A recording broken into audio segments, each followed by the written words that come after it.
रुद्रजी तुम्ही काय बनवणार आहात? मी बटाट्याची आमटी बनवणार आहे. अरे वा, मग मला साहित्य सांगा ना. बटाटे, डाळ, हरभऱ्याची डाळ, शेंगदाणे, गूळ, आंबोशीचे तुकडे, आणखीन मिरच्या, हळद, हिंग, तेल, मोहरी, कढीपत्ता, मेथीचे दाणे, तिखट, गोडा मसाला, मीठ, जिरं पावडर, बेसन, नंतर सुक्या खोबऱ्याच्या किस आणि लाल मिरच्याचे तुकडे.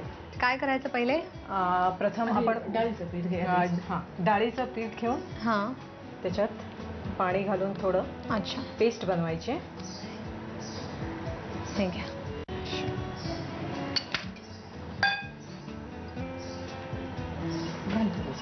तुम्ही यांच्याकडनं शिकलात ना ही रेसिपी? हो, ही पण रेसिपी त्यांनीच मला शिकवली आहे. अच्छा. आता आपण ह्याच्यामध्ये उकडलेला बटाटा. अच्छा. मग तुम्ही जेव्हा लग्न होऊन आला तिथे या घरामध्ये, तेव्हा तुम्हाला काही असे नंदा भावजांचे एक टिपिकल अनुभव असतात, तसे काही आले का? नाही, she is a very sweet person. मग अशी काही एखादी बद्दल काही कंप्लेंट करायला जागा नाहीये.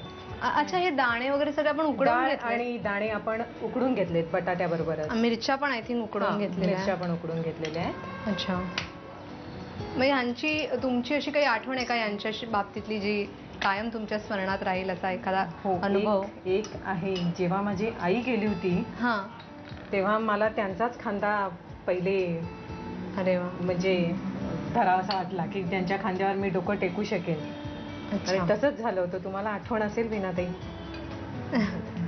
बीनाताई यांचं माहेर, त्यांचं आधीच नाव बीना. तुम्ही कसं काय त्यांना बीनाताई म्हणता? आधीच्या सगळे माहेरचं नाव बीना आहे ना. हो, पण माहेरचं नाव आणि ही भावजाई आहे. बरोबर. जिरे थोडीशी घातली. आता काळा मसाला घाल, लाल तिखट, काळा मसाला, लाल तिखट थोडंसं चवीला.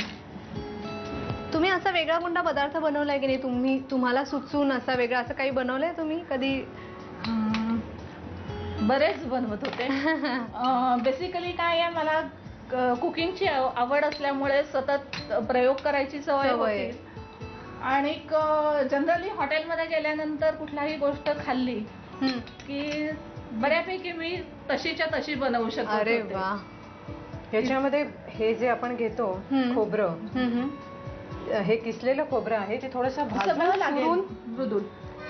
भाजून चुरून टाकायचं म्हणजे तो. अच्छा, म्हणजे खोबरं किसून ते भाजायचं थोडंसं म्हणजे सुका खोबरं. बेसिकली हा सुद्धा खानदेशातलाच पदार्थ आहे. अच्छा. आणि तिथं नारळ मिळत नाही ना, त्यामुळे सुका खोबऱ्याचा वापर जास्त केला जातो. प्रत्येक प्रांतामध्ये ज्या गोष्टी व्यवस्थित घाल. कारण आंबोशी घेतली आहे ना आपण. हो, बस बस. आता हे मिक्स करून हे उकळवायचं. अजून थोडं पाणी घालायला लागेल. आणि डावाने. आता फोडणी करून त्याच्यामध्ये हे ओतायचं. अच्छा, फोडणी करून मग झालं म्हणजे. हे अजून काही विरघळवायचं गुळ तोपर्यंत का ते गरम करू तेव्हाच होणार त्याच्यामध्ये? फक्त मिक्स करायचं खालती आपण. पुरे होईल ना एवढं पाणी? हो. बघू. ठीक आहे, मग आपण आता फोडणीची तयारी करूया. हे मगाचं मिश्रण आपण सगळं उकळून घेतलंय ना? एक उकळी काढून घ्यायची त्याला. बरोबर. आता मग फोडणी करूया. हो. आता ह्याच्यातलं तुमची यांच्या बाबतीतली एखादी आठवण सांगा ना आधी. ते आठवण म्हणजे काय सांगू, धाकटी बहीण असल्यासारखीच आहे ना ही मला. बरोबर. आणि पुष्कळ 10 वर्षांनी 12 वर्षांनी लहान असल्यामुळे लाडही भरपूर केले जातात ना. हो, मला आठवतंय मी जेव्हा माझं पहिलं बाळंतपण होतं तेव्हा ड्युरिंग प्रेग्नन्सी मला ह्यांनी इतकं काही खाऊ घातलंय. अरे वा. मेथीचे लाडू आणि सगळं भरपूर. अगदी मोहरी आणि मेथीचे दाणे घालायचे. आता हिंग, हळद आणि लाल मिरची. हळू बंद कर. तेवढ्या याच्यावर होती. बंद करू दे. हो हो, झालं. झालं. तर हे ह्याच्यावरती ओतायचं. ओतते.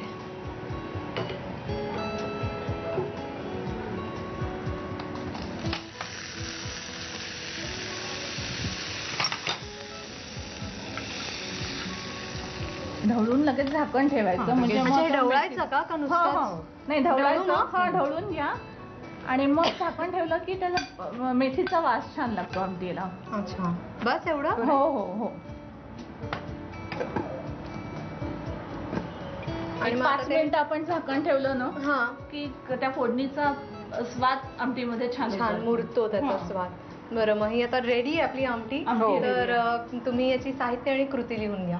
बटाट्याची आमटी बनवण्यासाठी लागणारं साहित्य: उकडलेल्या बटाट्याचे तुकडे, 1 वाटी हरभरा डाळ, 1 वाटी शेंगदाणे, गूळ, आंबोशीचे तुकडे, हिरव्या मिरच्या, हळद, हिंग, तेल, मोहरी, कढीपत्ता, मेथी दाणे, तिखट, गोडा मसाला, मीठ, जिरेपूड, बेसन, किसलेलं सुकं खोबरं आणि सुक्या लाल मिरच्यांचे तुकडे.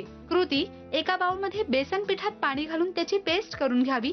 त्यामध्ये बटाट्याचे तुकडे, हरभरा डाळ, 1 वाटी शेंगदाणे, हिरव्या मिरच्या, आंबोशीचे तुकडे, कढीपत्ता, जिरेपूड, काळा मसाला, तिखट, मीठ, भाजलेला सुक्या खोबऱ्याचा किस, गूळ आणि पाणी घालून मिश्रण एकजीव करावं आणि एका कढईमध्ये उकळवून घ्यावं.